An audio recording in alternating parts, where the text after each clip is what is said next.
Is this radio or TV coming up? TV. First TV. Hi, Lou. Hello there. Thank you so much for speaking to Family First. My pleasure.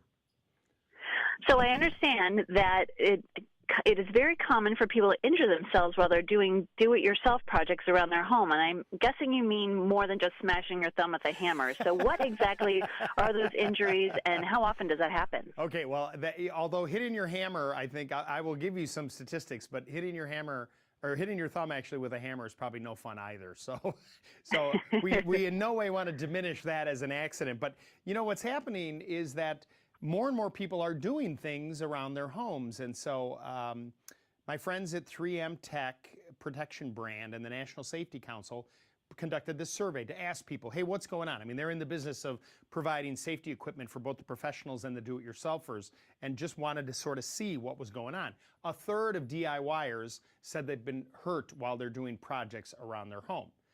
77%, I mean, this is, more than 3/4, said that, I read the instructions and it said to wear this protective gear, but I don't really need to wear it, and I'm just going to do whatever. Then something we all do a lot of, cutting our own grass or working around the home, on our lawn and garden.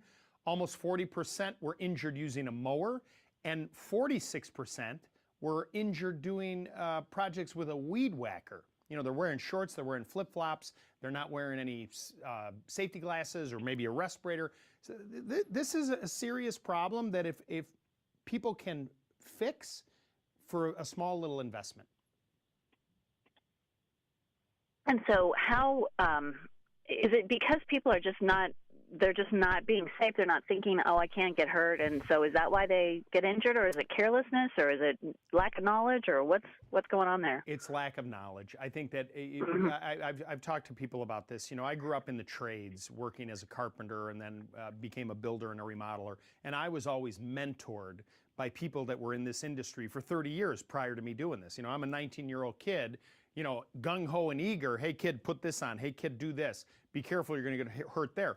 Who is there to mentor the DIYers? Well, I sort of feel like that's part of my responsibility as someone that's been in this trade, and I'm trying to do that along with the 3M Tech brand, protection brand. So I want people to know, in talking to people like you, that you need to wear safety glasses whenever you're doing any kind of work. This is a absolute must. And you don't have to worry about the safety glasses being like the ones we use in science class. Now they're very fashionable. They look exactly like high-end sunglasses. The Force Flex Max from 3M Tech is one that when you put it on, it's comfortable. You can wear it all day. They have them for inside and outside with clear lenses and shaded lenses. But you can drop them, you can squeeze them, you can twist them, and no matter what you do, they go back on your head and they fit comfortably. It's a $30 investment. You can get it at the hardware store, you can get it at the home center. It should be in your toolbox, and whenever you're thinking about doing anything, any project, it's the first thing you put on your body. So you'd say that safety glasses are like the number one important safety equipment? Look, I wear clothing when I work outside doing my projects. That's a piece of clothing. You wouldn't go out there naked. You want to put this on as well. You should, are you a seatbelt wearer? Absolutely. Absolutely. And do you ever sometimes sit in the car, like maybe you're getting ready to go somewhere and maybe you're doing your final text or you're putting something away, and then all of a sudden maybe you drive for just a second, you realize, oh my gosh, I don't have my seatbelt on. You almost feel like it's not part of the whole process, right? Safety glasses have to be part of that process. They are as important, in my opinion, as seatbelts in a car. And then from there, I mean, I can expand because there's all kinds of other things that you have to protect yourself depending on the projects you're working on as well. Mm-hmm. Like good work gloves and things like that. Well, clothing, of course, right? You don't want to be working outside in flip-flops. You want to make sure you're wearing long pants when you're cutting the grass. Work gloves are very important to protect your hands. If you're doing any kind of painting, you're working with any kind of chemicals, a respirator, a paper respirator that fits snugly around your face to protect your lungs so you're not breathing all this stuff in there. The cool flow valve that's on the front of these respirators that the Tech brand has are terrific because it doesn't fog up when you're exhaling. The problem with a lot of masks is when you wear them and you're wearing the safety glasses that Lou just told you to wear, you fog up, and then you're like, this is crazy. I got to get rid of all this stuff. Well, then you start breathing in stuff you shouldn't be breathing. Your eyes aren't protected.